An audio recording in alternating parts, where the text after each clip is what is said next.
Today is Friday, September 19, 2014, the 262nd day of the year. There are 103 days remaining until the end of 2014. On this day in 1692, Giles Corey is pressed to death after refusing to plead in the Salem witch trials. Well, not entirely innocent. Some years earlier, in 1676, Corey's a prosperous landowner in Salem down there in Massachusetts. An indentured servant belonging to him steals apples from his brother-in-law. Serious business. So Corey beats the guy, Jacob Goodale, with a fairly stout stick, to teach him a lesson about apples. Indentured servitude, that's when you've committed some crime back in enlightened merry old England and you can avoid rotting in jail for the rest of your life by sailing over the edge to the New World, where you go to work for somebody like Corey for a period of years, 7 years, 14 years, depending on the severity of your crime. Essentially, you're a white slave. You work for no wages, and corporal punishment is not only permitted, but expected. When this Goodale fellow dies in agony 10 days later from the harshness of his beating,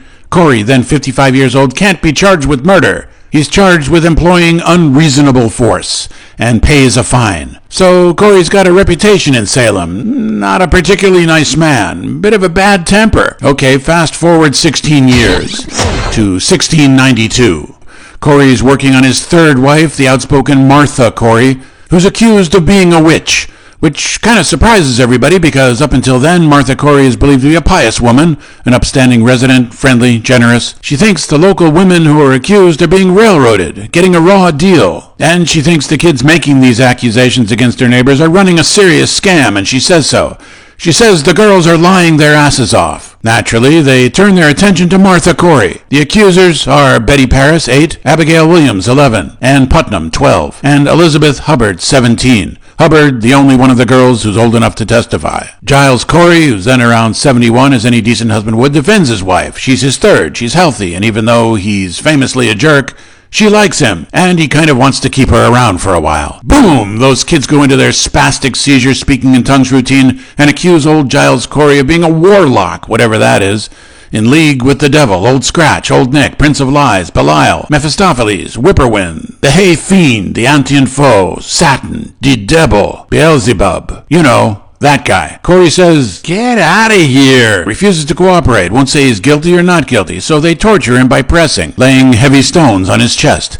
Every time they ask him to plead, he just says, "More weight," and they lay more stones and boulders on him. "More weight," old Corey says, until, after 2 days, the old man dies on this day, September 19, 1692. With his dying breath, just after another more weight, Corey curses the sheriff, George Corwin, and everyone else in the town. Martha Corey, convicted of witchcraft, then executed by hanging from the neck until dead 3 days later. That immaculate source, Wikipedia, reports that the ghost of Giles Corey appears in Salem and walks his graveyard each time a disaster is about to strike the town. Notably, he's said to have appeared the night before the Great Salem Fire of 1914. But nobody really believes that. The walking ghost, that is, not the fire. The fire's real enough. More than 1,300 buildings are destroyed. 20,000 people are left homeless, 10,000 thrown out of work. On this day in 1952, the United States bars Charlie Chaplin from re-entering the country after a trip to England. Actor, comedian, filmmaker, Chaplin's a recognized and beloved performer across the planet. Even people who haven't seen his movies know who he is. You can travel deep into the Amazon, find naked, deeply pierced tribespeople,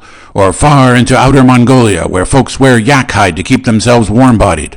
Or to the edges of the Great Gobi Desert out in western China, where they speak a dialect so obscure, nobody knows what anybody's talking about. Show any of them a picture of him and they'll go, "Sure, that's, what's his name? Charlie Chaplin." In the 1940s, tough times for Chaplin. After 25 years of film stardom, top of the world mob beginning in the mid-teens of the 20th century, Chaplin comes under increased public scrutiny for alleged communist sympathies, for his attraction to and marriages with women considerably younger than he is, for overheated media coverage of a bogus paternity claim. On September 18, 1952, Chaplin, his wife Una O'Neill Chaplin, and their children depart from New York on RMS Queen Elizabeth, traveling to London for the premiere of his film Limelight. On this day in 1952, his second at sea, Chaplin receives a cablegram informing him that his re-entry permit into the United States has been revoked by the Truman Administration Attorney General Charles McGrannery, and before he can return, he must submit to an FBI interview regarding his political views and moral behavior. Chaplin doesn't need the aggravation. Upon his arrival in the United Kingdom, he issues a short statement. "I have been the object of lies and propaganda by powerful reactionary groups who, by their influence and by the aid of America's yellow press, have created an unhealthy atmosphere in which liberal-minded individuals can be singled out and persecuted.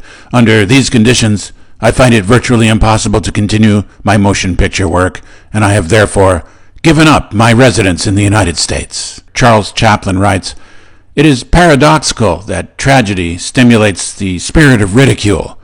Ridicule, I suppose, is an attitude of defiance. We must laugh in the face of our helplessness against the forces of nature, or go insane." From Rutland, Vermont, this is Richard Alcott speaking.